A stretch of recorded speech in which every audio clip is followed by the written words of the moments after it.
Hello dear students, welcome to KSM tutorial.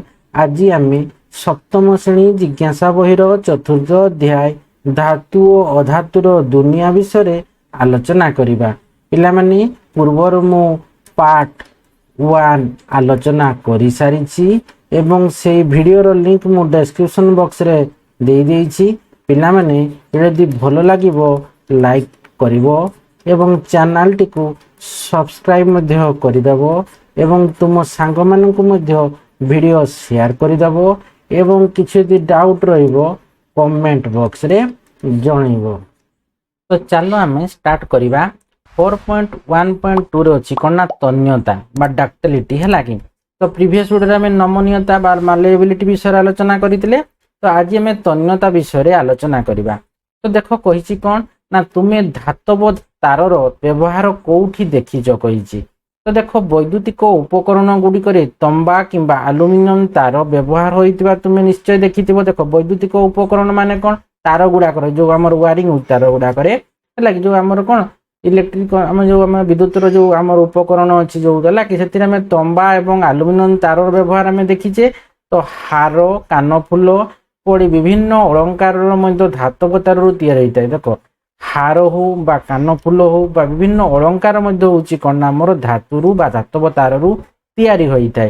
तो देखो वीणा sitar guitar violin आदि तार युक्त वाद्य यंत्र रे धातव तार ही सुंदर ध्वनि सृष्टि करथाय। तो देखो वीणा हो हमर जो कोन जो वाद्य यंत्र गुडा को रहिची वीणा हो सितार हो बा गिटार हो आ भायोलिन जो तार गुडा को लागि थाय।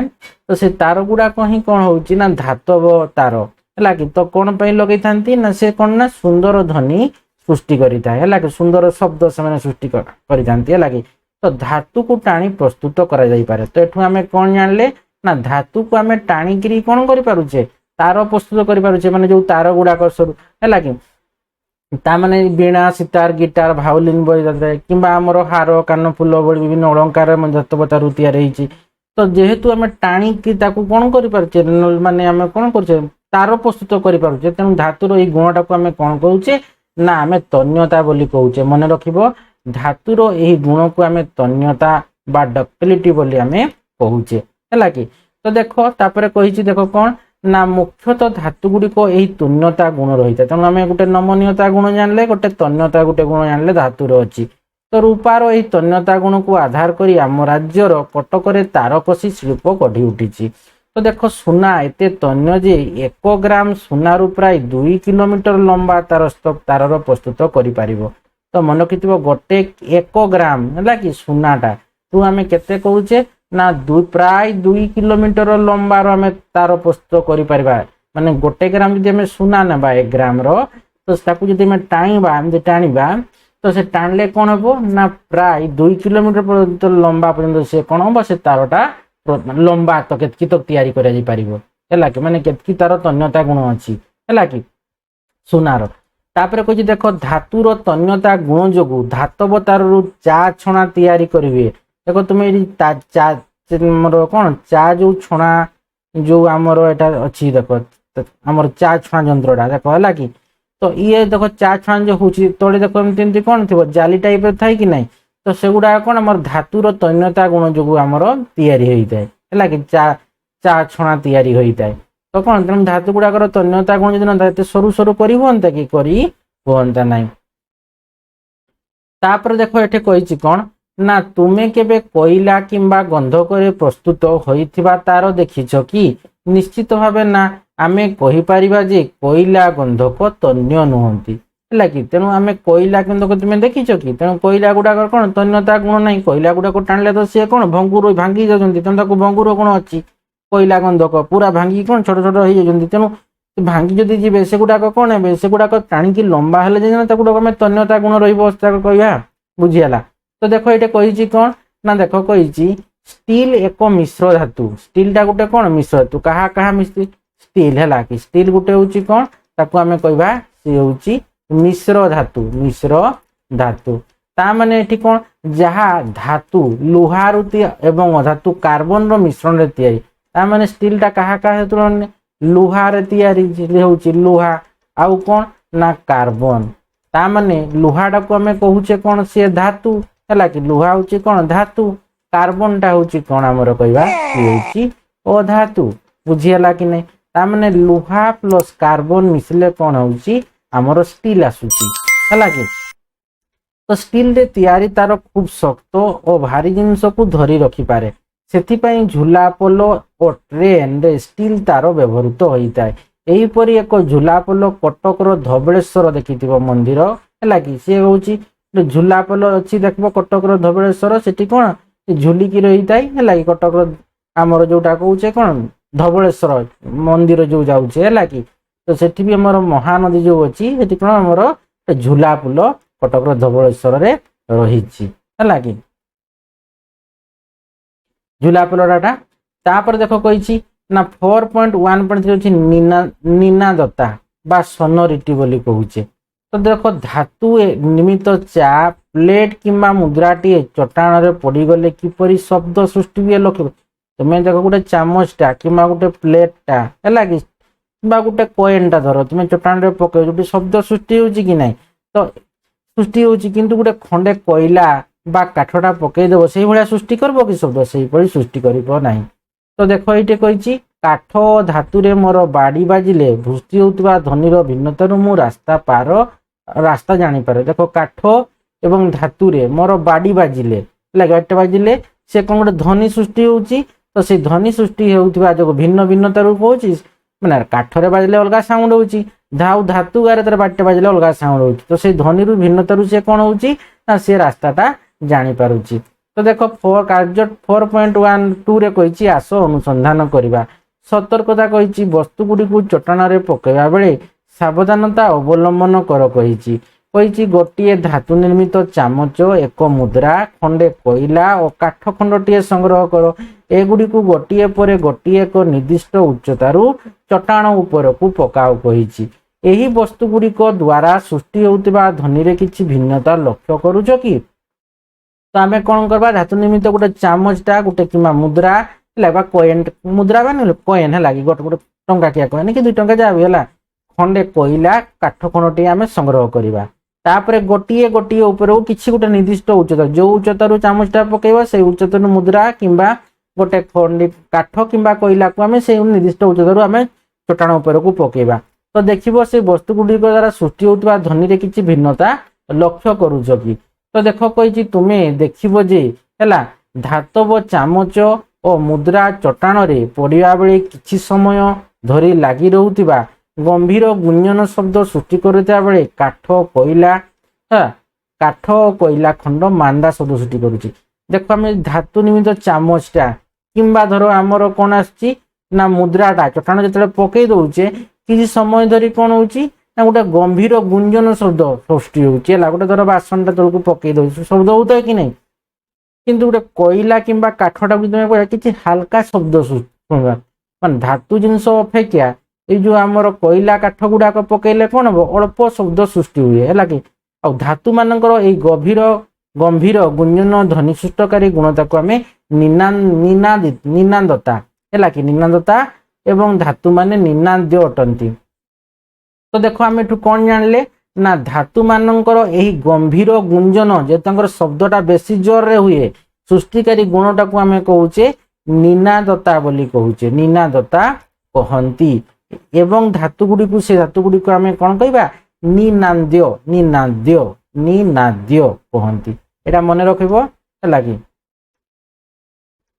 तो धातु मानकर गंभीर गुंजन ध्वनि सृष्टिकारी गुण को निनादता कहती एवं धातु माने निनाद्य अटंती तो देख ये देछि बाह्म घुंगुर ऋणुझुणु शब्द धातु गुड़िकर निनादता गुण जो ही सृष्टि होची ये देख ये घुंगुर गुड़ाक जो गोड़े लगे कि नहीं से गुड़ाक कौन से नृत्य मान प्रदर्शन करुच्ची से कौन होची ना ऋणुझुणु शब्द होची तो से धातु गुड़िकर ये निनादता गुण जो ही से गुड़ाक सृष्टि होची ठीक से कहूँ हाँ ये कहूँ हाँ मुझे बुझीपारुची जे विद्यालय घंटी टंग टंग शब्दर धातुर जो घंटी पिटा हुए है कि तो ये घंटी बाटे कौन ये गोटे आमर कौन पितल तैयारी होता है कि तो ये घंटा माने बाड़ौचे से गोटे शब्द हुए कि नहीं तुम स्कूल गुड़ाक टंग टंग कर तुम घंटे ପିରିୟଡ଼ ଗୁଡ଼ାକରେ କ'ଣ ହେଉଛି ମାନେ ତୁମର ଗୋଟେ ପିରିୟଡ଼ ଯିବ ଆଉ ଗୋଟେ ପିରିୟଡ଼ ଆସିବ, ଧର ମ୍ୟାଥ୍ କ୍ଲାସ୍ ସରିଗଲା, ସାଇନ୍ସ କ୍ଲାସ୍ ହେଲା, ତ ଗୋଟେ କ'ଣ ତୁମର ଏଇଟା ବାଜିଲେ ଘଣ୍ଟିଟା କ'ଣ ତୁମେ ଜାଣିପାରୁଛ ଯେ ଆମର ଗୋଟେ ଏବେ କ୍ଲାସ୍ ସରିଗଲା, କି ଆମର ଖାଇବା ଛୁଟି ହେଲା, କି ଆମର ପୁରା ଛୁଟି ହେଇଗଲା। ତ ତୁମେ ପିରିୟଡ଼ ଗୁଡ଼ାକ ଛୁଟି ହେଲେ ତୁମେ ଜାଣିପାରୁଛ ହେଲା କି ତୁମର କ୍ଲାସ୍ ଗୁଡ଼ାକ ଯଦି ସରିଯାଉଛି ହେଲା, କିମ୍ବା ସ୍କୁଲ ଯେତେବେଳେ ପୁରା ଛୁଟି ହେଉଛି ତୁମେ ଜାଣିପାରୁଛ। ତ ଏଇ ଯେଉଁ ପିତ୍ତଳ ଘଣ୍ଟାଟା ବାଜାଉଛି ଗୋଟେ ଧାତୁ କି ନାହିଁ, ଇଏ ଧାତୁ। ତ ଏଇ ଧାତୁର ନିନାଦତା ଏ ଧାତୁର ନିନାଦତା ଗୁଣ ଯୋଗୁଁ ହିଁ ତୁମେ ସୃଷ୍ଟି ପାରୁଛ ହେଲା କି। ତେଣୁ ଧାତୁ ଗୁଡ଼ିକୁ ଆମେ କ'ଣ କହିବା, ନିନାଦ୍ୟ ବୋଲି ଆମେ କହିପାରିବା। ତାପରେ ଦେଖ ଅଛି କ'ଣ ନା ତାପ ପରିବହନ, ଏଇଟା ଗୋଟେ ଆମେ ଜାଣିବା କ'ଣ ନା ତାପ ପରିବହନ 4.1.4 ଅଛି ତାପ ପରିବହନ। ଦେଖ କ'ଣ ତାପ ପରିବହନ, ରୋଷେଇ ଘରେ ରନ୍ଧନ ପାତ୍ର ଗୁଡ଼ିକୁ ଦେଖିଛ କି? ତୁମେ ନିଶ୍ଚିତ ଲକ୍ଷ୍ୟ କରିଥିବ ଯେ ଗରମ କରିବା ପାଇଁ ବ୍ୟବହୃତ ପାତ୍ର ଗୁଡ଼ିକ ଧାତୁରେ ତିଆରି ହୋଇଛି ହେଲା କି। ତୁମେ ଏପରି କିଛି ଧାତୁର ନାମ କହିପାରିବ କି ଯେଉଁଥିରେ ରନ୍ଧନ ପାତ୍ର ସବୁ ତିଆରି ହୁଅନ୍ତି? ତ ଧାତୁ ଗୁଡ଼ିକ ଏହି ଉଦ୍ଦେଶ୍ୟରେ କାହିଁକି ବ୍ୟବହୃତ ହୁଅନ୍ତି ତୁମେ ଜାଣିଛ କି? ଆସ ଜାଣିବାକୁ ଚେଷ୍ଟା କରିବା। ତ ଦେଖ ଏଠି କାର୍ଯ୍ୟ 4.3 ଦେଇଛି, ଆସ ଅନୁସନ୍ଧାନ କରିବା। ତ ଦେଖ କହିଛି ସତର୍କତା କହିଛି, ଶିକ୍ଷକ କିମ୍ବା ଅଭିଜ୍ଞ ବ୍ୟକ୍ତିଙ୍କ ପ୍ରତ୍ୟକ୍ଷ ତତ୍ତ୍ୱାବଧାନରେ ଏହି କାର୍ଯ୍ୟଟି ହେଲା କରାଯିବ। ଗରମ ଜଳ ବ୍ୟବହାର ସମୟରେ ଯଥେଷ୍ଟ ସତର୍କତା ଅବଲମ୍ବନ କରିବ। ତ ଦେଖ ଏଠି କହିଛି ଫାଷ୍ଟ କ'ଣ ନା ଟେବୁଲ ଉପରେ ଗୋଟେ କାଞ୍ଚ ପାତ୍ରଟିଏ ରଖିବା। ଏଠି ଟେବୁଲଟା ଧର ଅଛି, ତାର ଉପରେ ଆମେ କାଞ୍ଚ ପାତ୍ର ରଖିବା। ଏଥିରେ ଆମେ କ'ଣ ନେବା, ଗରମ ଜଳ ଭର୍ତ୍ତି କରିଦେବା। ତାପରେ ଏଟା ଗୋଟେ କ'ଣ, ଇଏ ଗୋଟେ ଗ୍ଲାସ ନେଇଛି ହେଲା କି, ଗୋଟେ କାଞ୍ଚ ଗ୍ଲାସଟା ନେଇଛି, ସେଥିରେ ଗରମ ଜଳ ଭର୍ତ୍ତି କରାଯାଇଛି। ତାପରେ କହିଛି ସମାନ ଆକାର ଏବଂ ମୋଟେଇ ଗୋଟିଏ ଧାତବ ଚାମଚ ଗୋଟିଏ କାଠ ଚାମଚ ନିଅ। ତ ସମାନ ଆକାର ଗୋଟେ ହେଉଛି କ'ଣ, ଦେଖ ଏଟା ଗୋଟେ କାଠ ଚାମଚ, ଇଏ ରହିଲା ଧାତବ ଚାମଚ, ଆଉ ଏଟା ହେଉଛି ଗ୍ଲାସ ହେଲା, କାଞ୍ଚ ଗୋଟେ ପାତ୍ରଟା ଗ୍ଲାସ ନିଆଯାଇଛି। ଏ ଭିତରେ ଆମର କ'ଣ ଅଛି, ଗରମ ପାଣି ଅଛି ହେଲା କି, ଧାତବ ଚାମଚ କାଠ ଚାମଚ ଅଛି ହେଲା କି, ଆଉ ଟେବୁଲ ଉପରେ ରଖା ହେଇଛି। ତ ତାପରେ କହିଛି ଦେଖ ଉଭୟ ଚାମଚକୁ ଏକ ସଙ୍ଗେ ଗରମ ଜଳ ଥିବା ପାତ୍ରରେ 2 ମିନିଟ୍ ସ୍ଥିର ଭାବେ ବୁଡ଼ାଅ। ତ ଆମେ ଏଇ ଯେତେ ଆମର କାଚ ଗ୍ଲାସଟାରେ ଗରମ ପାଣି ଅଛି, ତ ସେଇଠି ଆମେ ଗୋଟେ ଧାତବ ଚାମଚ ନେଉଛେ, ଷ୍ଟିଲ ଚାମଚ ଧାତୁରୁ ପ୍ରସ୍ତୁତ ଚାମଚ ଗୋଟେ ନେବ, ଗୋଟେ କାଠ ଚାମଚ ନେବ। 2 ମିନିଟ୍ ତୁମେ କ'ଣ କରିବ, ଏମିତି ବୁଡେଇକିରି ଛାଡ଼ିଦେବ। ତ ଦେଖିବ ବର୍ତ୍ତମାନ ତାପରେ କ'ଣ ଦେଖିବ ନା ଚାମଚ ଦ୍ୱୟର ଉପର ମୁଣ୍ଡକୁ ସାବଧାନତା ସହ ସ୍ପର୍ଶ କରିବ। ସ୍ପର୍ଶ କରିଲା ବେଳକୁ ଦେଖିବ ତୁମର ଏଇ ଧାତବ ଚାମଚଟା କ'ଣ ହବ ନା ଗରମ ହେଇଯାଇଥିବ ଟିକେ, କିନ୍ତୁ କାଠ ଚାମଚଟା ଏତେ ଗରମ ହେବନି ହେଲା, ଗରମ ହେବ ନାହିଁ। ତ ଦେଖ ତାମାନେ କ'ଣ ତମର ଧାତବ ଚାମଚଟା ବେଶୀ ଗରମ ହେଇଯିବ ହେଲା କି। ତ ଏଇଠୁ ତେବେ କହିଛି ଦେଖ, ତ କେଉଁ ଚାମଚଟି ଅଧିକ ଉତ୍ତପ୍ତ ହୁଏ? ଏହି ପରୀକ୍ଷାଟି ଚାମଚ ଦ୍ୱୟରେ ତାପ ସ୍ଥାନାନ୍ତରଣ ସମ୍ବନ୍ଧରେ କ'ଣ ସୂଚନା ଦିଏ? ତୁମେ ହୁଏତ ଲକ୍ଷ୍ୟ କରିଥିବ ଯେ ଧାତବ ଚାମଚଟି କାଠ ଚାମଚ ଅପେକ୍ଷା ହାତକୁ ଅଧିକ ଗରମ ଲାଗୁଛି। କାଠ ଚାମଚଟା ଏତେ ଗରମ ହେବ ନାହିଁ, କିନ୍ତୁ ଧାତୁର ତିଆରି ଚାମଚଟା କ'ଣ ହେଇଛି ନା ଅଧିକ ଗରମ ହେବ। ଯଦିଓ ଉଭୟ ଚାମଚକୁ ସମାନ ତାପମାତ୍ରା ଜଳରେ ସମାନ ସମୟ ପାଇଁ ଆମେ ବୁଡ଼ାଇ ରଖିଲେ 2 ମିନିଟ୍, ଆଉ ସମାନ ତାପମାତ୍ରାରେ ବୁଡ଼େଇ ରହିଲେ, ତ ଏହା ଦର୍ଶାଉଛି ଯେ କ'ଣ ନା ଧାତବ ପଦାର୍ଥରେ, ଏଟା ମନେ ରଖିବ ନା କ'ଣ ନା ଧାତବ ପଦାର୍ଥରେ ତାପଟା କ'ଣ ହେଉଛି, ସ୍ଥାନାନ୍ତରିତ ହେଉଛି ତୁଳନାତ୍ମକ ଭାବେ ହେଲା କି। ଧାତବ ଚାମଚ ଅପେକ୍ଷା କାଠ ଚାମଚରେ ତାପ ସ୍ଥାନାନ୍ତର ଅତ୍ୟନ୍ତ କ୍ଷୀଣ ଭାବରେ ହୋଇଥାଏ। ତାମାନେ ଆମର ଧାତ ଚାମଚଟା ଜଲ୍ଦି ଗରମ ହେଇଗଲା, କାଠ ଚାମଚଟା ଗରମ ହେଲାନି, ହାଲକା ଗରମ ହେଲା। ତାମାନେ ଏଠୁ ଆମେ କ'ଣ ଜାଣିଲେ ନା ଧାତବ ଚାମଚରେ କାଠ ଚାମଚ ଅପେକ୍ଷା ତାପଟା କ'ଣ ହେଉଛି ନା ଧାତବ ଚାମଚରେ ବେଶୀ ଜୋରରେ ଆମର କ'ଣ ହେଉଛି, ଗରମ ଲାଗୁଛି। ତାମାନେ ଧାତବ ଚାମଚ ଅପେକ୍ଷା କାଠ ଚାମଚରେ ଆମେ କ'ଣ କହିପାରିବା ନା ତାପଟା କ'ଣ ହେଉଛି ନା ସ୍ଥାନାନ୍ତରଟା ଅତ୍ୟନ୍ତ କ'ଣ ହେଉଛି, କମ୍ ହେଉଛି ବା ଅତ୍ୟନ୍ତ କ୍ଷୀଣ ଭାବରେ ହେଉଛି। ତ ଏପରି ପରିସ୍ଥିତିରେ ପଦାର୍ଥର ଗୋଟିଏ ବିନ୍ଦୁରୁ ଅନ୍ୟ ବିନ୍ଦୁକୁ ତାପ ସ୍ଥାନାନ୍ତରଣକୁ ଆମେ ତାପ ପରିବହନ କହନ୍ତି। ତ ଏଇଟା ମନେ ରଖିବ, ପଦାର୍ଥର ଗୋଟିଏ ବିନ୍ଦୁରୁ ଅନ୍ୟ ବିନ୍ଦୁକୁ ତାପ ଯେଉଁ ସ୍ଥାନାନ୍ତରଣ, ସେ ପ୍ରକ୍ରିୟାଟାକୁ ଆମେ କହିବା କ'ଣ ନା ତାପ ପରିବହନ ବୋଲି ଆମେ କହିବା ହେଲା। ପଦାର୍ଥର ଗୋଟିଏ ବିନ୍ଦୁରୁ ଅନ୍ୟ ବିନ୍ଦୁକୁ ତାପ ସ୍ଥାନାନ୍ତରଣକୁ ତାପ ପରିବହନ କହନ୍ତି। ତାପରେ ଦେଖ ଅଛି କ'ଣ ନା ତାପ ପରିବହନ କରୁଥିବା ପଦାର୍ଥ ମାନଙ୍କୁ ତାପ ପରିବାହୀ କୁହାଯାଏ।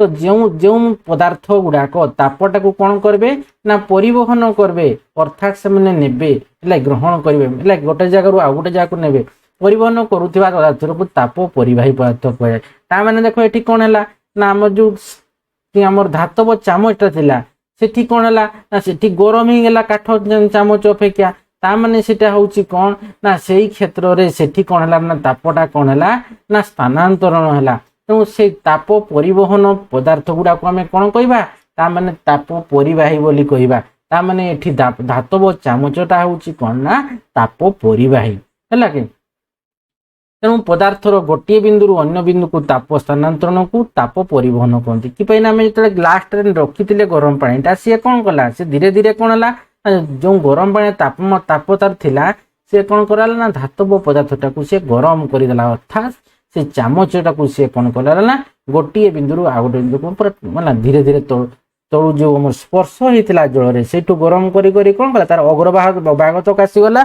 फल आमको कौन है ना गरम लगिला बुझीगला ना ताने एठी कौन है ना तापटा स्थानांतरण है तेणु ताको आम कहले ताप परिवहन तेणु जो ताप परिवहन करुवा पदार्थ मानक आम कहले कौन ना ताप परिवाही पदार्थ बोली सेगुड़ी आम कहवा तो निज पर्यवेक्षण को आधार करी तुम्हें कहीपर जे धातु गुड़िक ताप सुपरिवाही तो एठू आम कौन जानले ना धातु गुड़िक है ताप सुपरिवाही धातु गुड़िक आमको कह ताप सुपरिवाही गुड कंडक्टर से आम इंग्लीश रे कहूचे है किंतु काठ कोइला गुड़ाक कौन ना काठ कोइला काठ किंबा अधातु है कि एगुड़ाक सब हूँ कौन ना ताप उपरिवाही है से गुड़ाक आमर कौन तापटा जमी आम काठ चामच तापटा कौन है गला कि गरम कर पारा कि काठ चामचटा को कर पारा ना ताने सीटा कौन ताप सी कुपरिवाही से कौन सेठी जेहेतु धातव चामच अपेक्षा सी कौन ना तार ताप स्थानांतरटा अत्यंत क्षण तेणु से आम पर कंडक्टर बोली कहवा तेणु काठ बा अधातु